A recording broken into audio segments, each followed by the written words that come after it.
society starts leading what is being preached, whatever is being suggested here, where would the society lead itself to? What do you mean by society?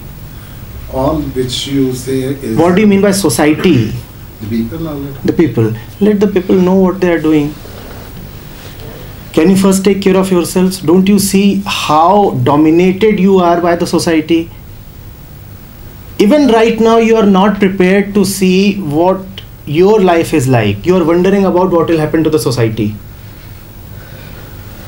This is how very dominated we are. What will happen if... And this question has been asked to me by 15-year-olds and 150-year-olds alike. You know, the way this question is asked is, what if everybody turns into a Buddha?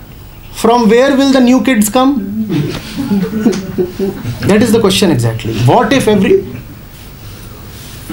Are you really so interested in the welfare of the world?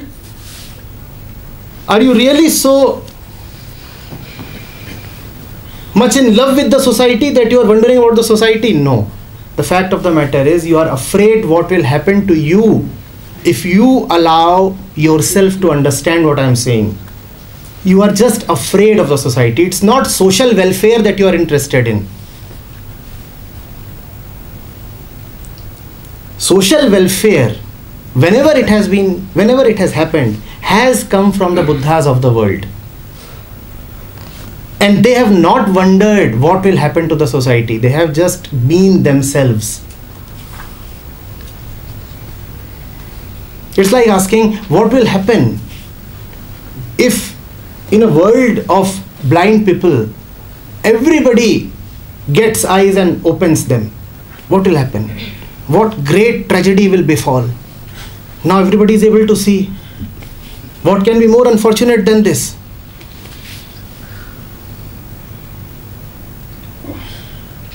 Can we look inwards? Can we just see how we are living and whether that needs to change? But because we are not living in any particular way, we are just living in the normal social way. So whenever the word change falls upon our ears, all that we again talk about is the society. You see, it's like this. This was a curious incident. In the days of slavery, it had so happened that often generations would be enslaved. You know of that, right? All the people from Africa and other places who were going to the United States, and they were acting as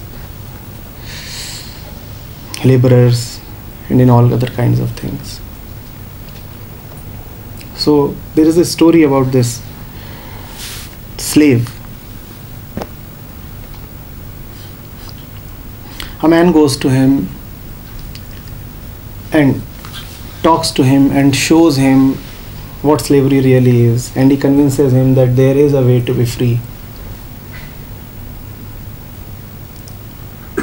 And he tries his best. Day after day, for many weeks, he keeps meeting this young black man who was acting as a slave. One day, when the black man has finally been convinced, he tells him, now you come along. I have made all the arrangements. Nobody will be able to stop you. Tonight, when the clock strikes 12, you will flee with me. The enslaved man says yes.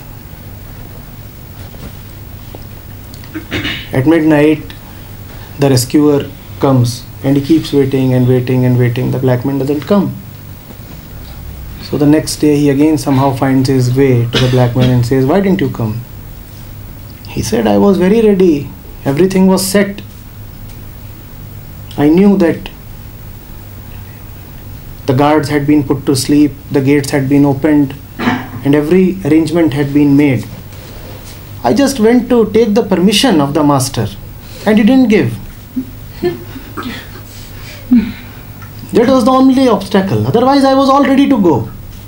You see that even in the moment of redemption, you are only talking of your masters. He asked him, why did you go to your master? He said, because you see, I am a faithful servant. It is my duty to inform him. And who will make him the morning tea if I go away? And what will happen to all the masters in the world, the whole society, if all the slaves escape? Don't you think it is a duty of the slaves to bother little about their masters?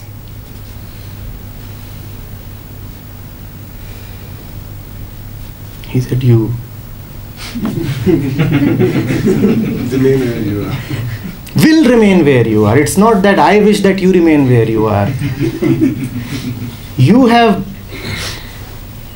brought it upon yourself. I will remain where I am. Because even to escape from the social prison, I will first take permission of the society. As if you will ever get that permission.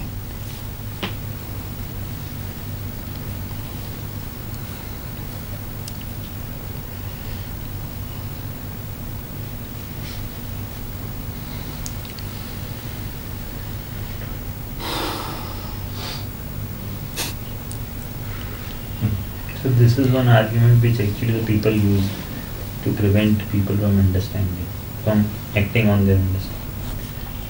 That सब लोग अगर ये हो गए तो फिर कोई बचेगा ही नहीं, सब अपना अपना कर रहे होंगे. कोई तकलीफ नहीं है किसी को. दुनिया अगर बेवकूफ़ों से भरी है, लेकिन बहुत बड़ी तकलीफ है अगर सब होशियार हो गए. दुनिया क्या होगा? भाड़ में जाए ऐसी दुनिया ऐसी अभी है. जो होशियारी के चलते तबाह हो जाएगी, ऐसी दुनिया में तो तबाह हो जाना ही बेहतर है ना.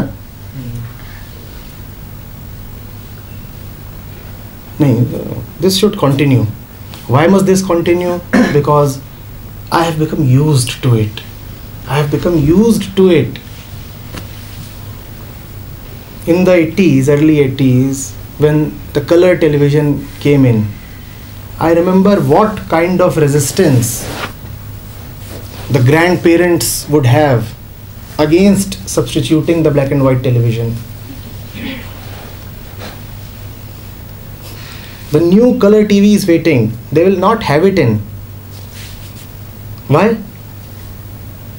You're used to the black and white.